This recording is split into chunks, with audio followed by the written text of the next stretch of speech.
Hello, I am Abigail and welcome back to my channel. Today I am using my watercolors and I was a bit in a spooky mood, so I am drawing a vampire. Don't worry, she's a bit Valentine's-y, I guess. I was feeling like I wanted to use the color red, so I used a very bright red later on. So it's a Valentine's vampire, of course. What else would it be? Anyway, so here I am. Got a bit of different camera angle on it. I had to use, this piece of paper was so big, I had to use the wide angle when I was filming, so you can see a lot more of my desk because it is vertical. But anyway, I had a great time with this piece. It was really fun. I was kind of going for something fairly simple. I don't know. I don't know why I got the vampire thing stuck in my head, but once I did, I couldn't get it out. So I was like, we're definitely doing vampire and watercolor because it'd been literally months since I had used my watercolors. So this is Canson Watercolor paper. I can't remember the size, but it's big and it comes in like a pad and not like a notebook. And then I am using a Prismacolor Col-Erase colored pencil in the shade Rose. And I'm using that little green eraser. I can't remember the brand of it, but it is from Blick. And that little mechanical pencil is a 0.5. And I bought it at Walmart. So that's all I've got on that one.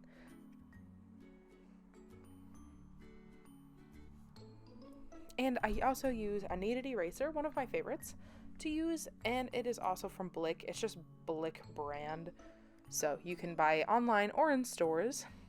So I was going for kind of a seductive pose, I guess, a little bit. She's like holding her neck and then she's holding up her dress. I think if I did this piece again, the only thing I would do is I would try my best to find a reference for this. This pose, like holding up a dress, I couldn't, honestly. I was trying to find one and I couldn't. Maybe I didn't also look that hard. That's probably what I'd do, because I wasn't exactly sure how a dress, when held up like that, would fall.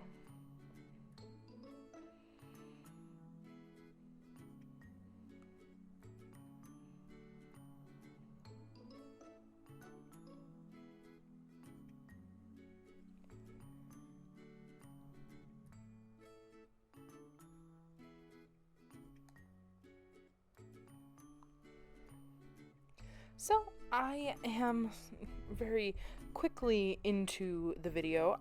Unlike I usually do, I am going to plug a little bit about myself, I guess. So it is a new year, and my name is obviously Abigail, and I am a self-employed, self-taught artist, and I post here weekly, hopefully. And I am more active. I post almost daily on my Instagram, which is linked below. I have an Etsy store where I sell prints and stickers and bullet journal sticker sheets. Yeah, and I'm hoping to add things like bookmarks later in the year. Yeah, so that is also linked below. I also have a TikTok where I post a few times a week, keeping up to date on what I'm doing for my business usually. This is kind of the fun stuff here on my YouTube, just sketches and artworks, whereas over there is mostly business.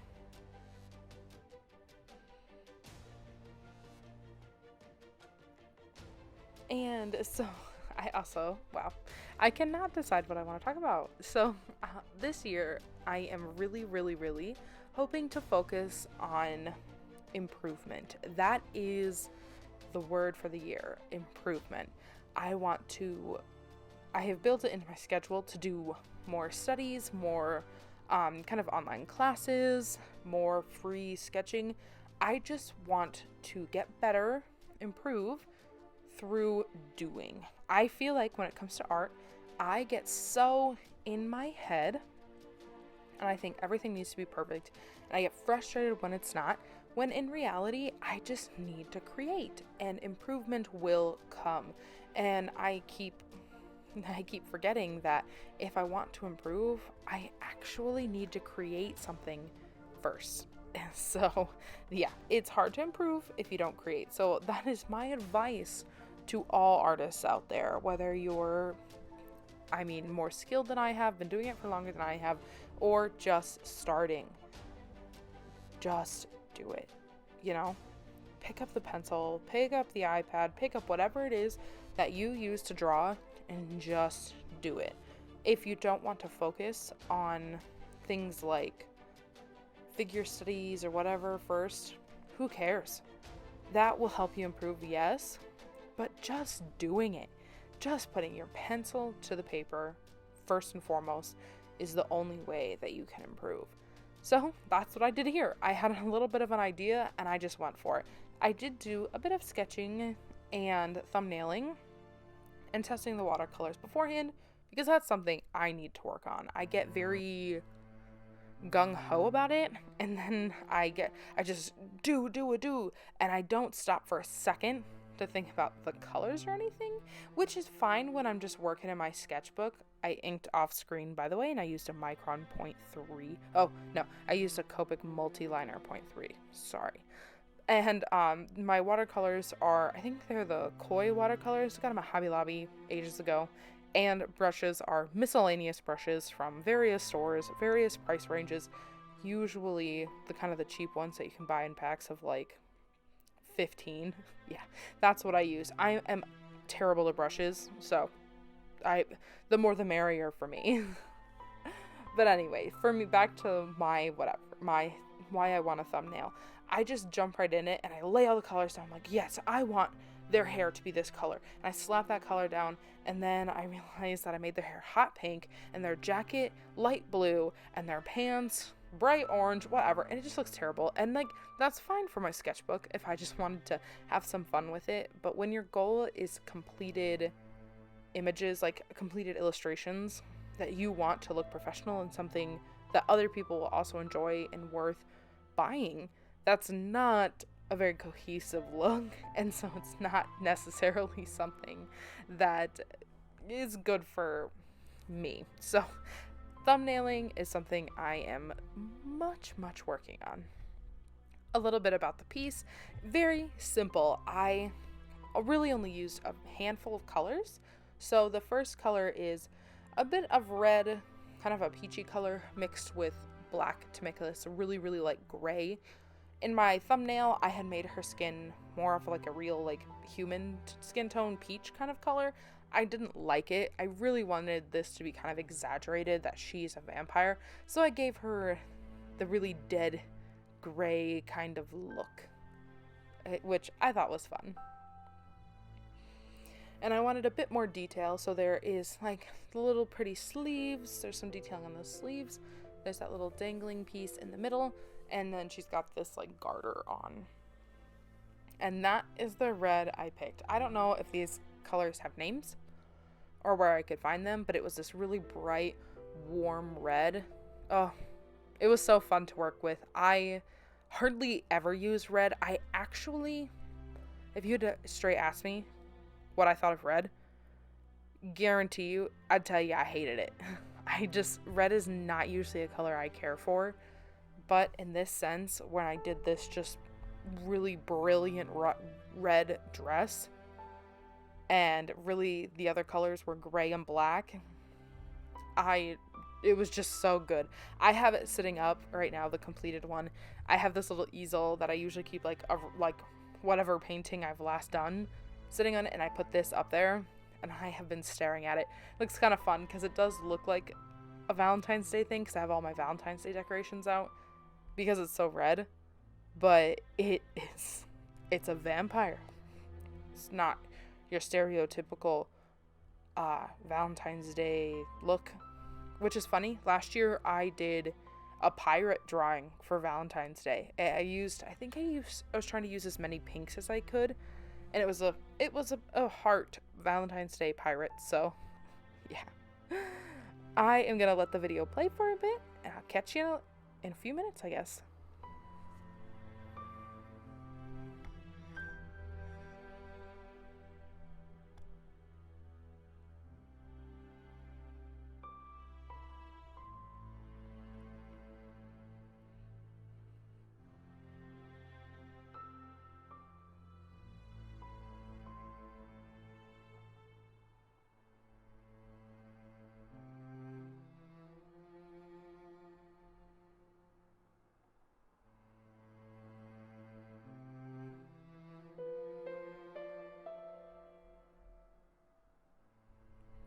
So here I was trying a bit of a different technique where I was going to lay some water down first and then the color. And I didn't like it. I didn't like that I had less control over it. And yeah, so I did end up, it was just then so much water. And I didn't like it. I didn't want to have to wait so long for all of that to dry. So I did paper towel it off there and went back to what I was doing before. I did kind of like having that base layer though. I think it might have helped the color go down a little flatter. I'm not great with watercolor, and honestly, I kind of ignored my goal here was to work in layers and start with one like even layer, and I started when I had too much pigment too fast and used a too small of a brush, so it didn't lay down as evenly as I wanted it to. So anyway,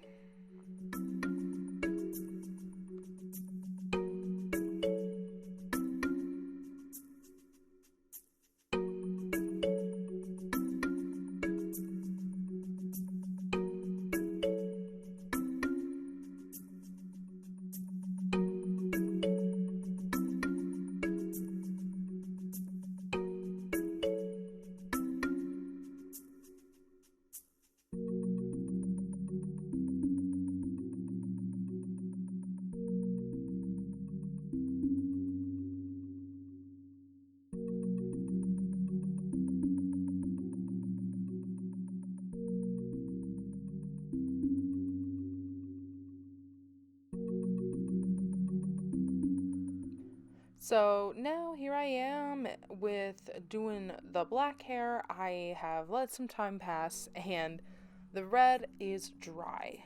And the black, I did learn my lesson a little bit and I go in with a lighter layer. It never gets all the way to black, but it's a pretty dark gray. I did like how the way it laid down. Yeah, I loved the hair kind of. At first I thought about doing, since, the dress she's in is kind of almost like a ball gown, I had thought about doing it kind of like up and in like an intricate style, but I didn't like it. I kind of like the free flowing look of the hair better, so.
For the shadows, I am going in with a bit of a cooler red.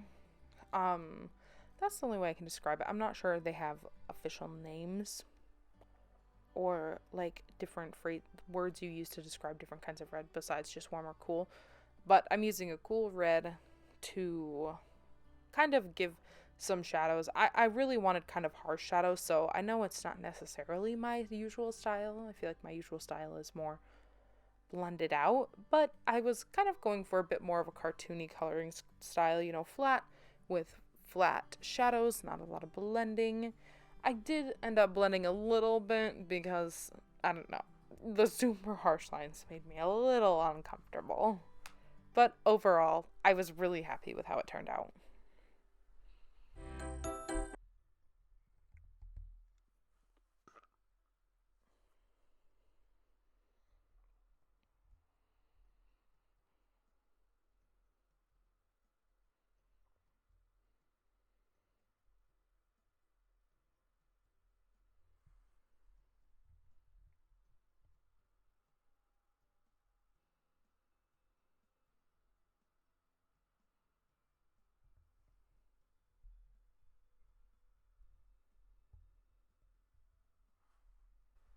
If you have gotten this far, first off, congratulations.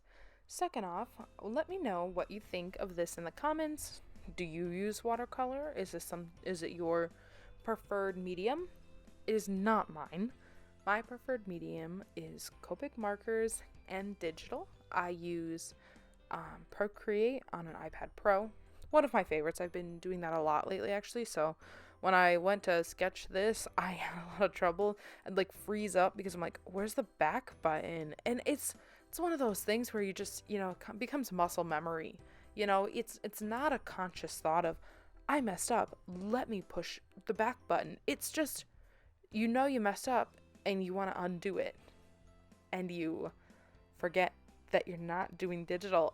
I used to like laugh when I'd see those memes that artists would post about it on like Tumblr, like way back when, but it's like, oh, I'm not rich enough to have that. But as an adult, I have been able to purchase my own iPad, and it is even funnier to me while also having a hint of pain, because it really does suck when you mess up, and it's kind of a biggish mess up for traditional art, but it's nothing for digital.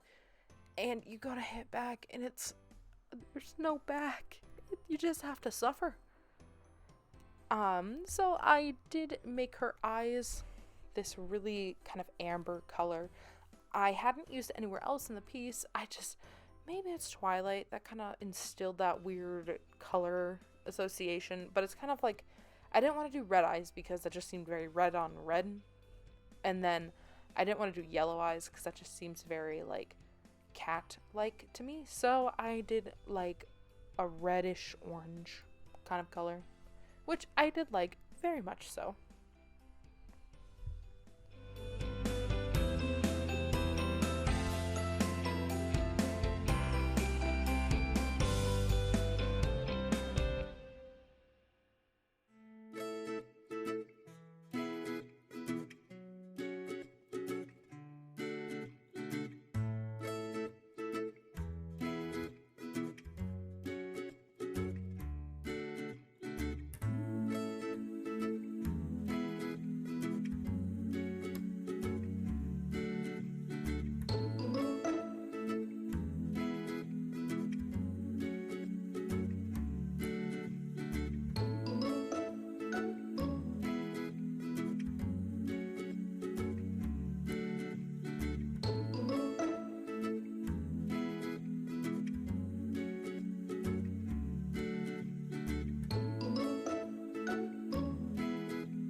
here I am adding my favorite part of the whole piece, the part that makes it a little extra creepy, a little blood, because what's a vampire without a little blood?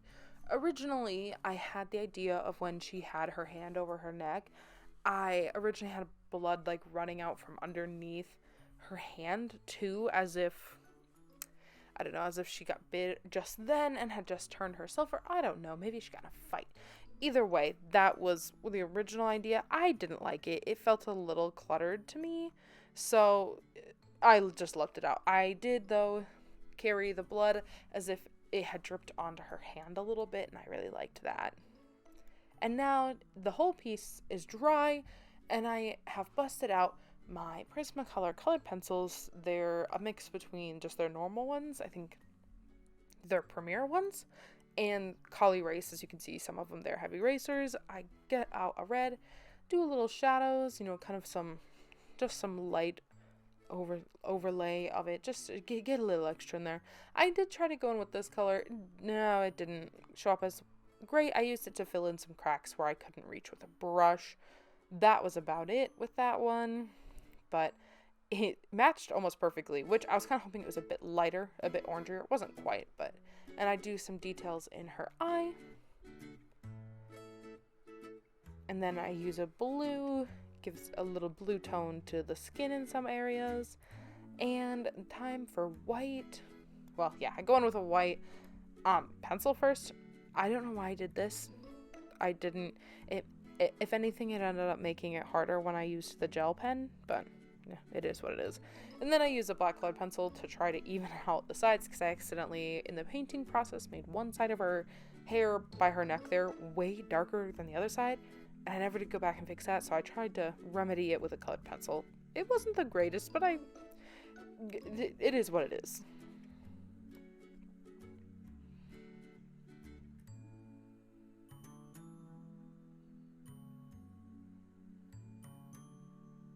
And then I use this purple colored pencil to do some shadows. It's my favorite colored pencil. I actually don't leave it in this case. I leave it at my desk because I like to use it for everything, really. I don't know why. I just always do. And then there is the good old trusty jelly roll. The one, the only. I alternate back and forth between jelly rolls and Uniball Signos. I love them both. I do find that they both dry out really fast, so sometimes I get frustrated with one and I move to the other, and then I get pissed off with that one, and so I come back. They're the only two I alternate between, though, so they're the only ones who have stood the test of time for me. I add the finishing highlights and details with the white pen, and then this baby is done. I hope you liked it. If you did, please like this video, comment, share, or you could subscribe. I would like that very much. If you like my art, if you like me, let me know. I would love to hear it. So I hope you have a fantastic day. Bye.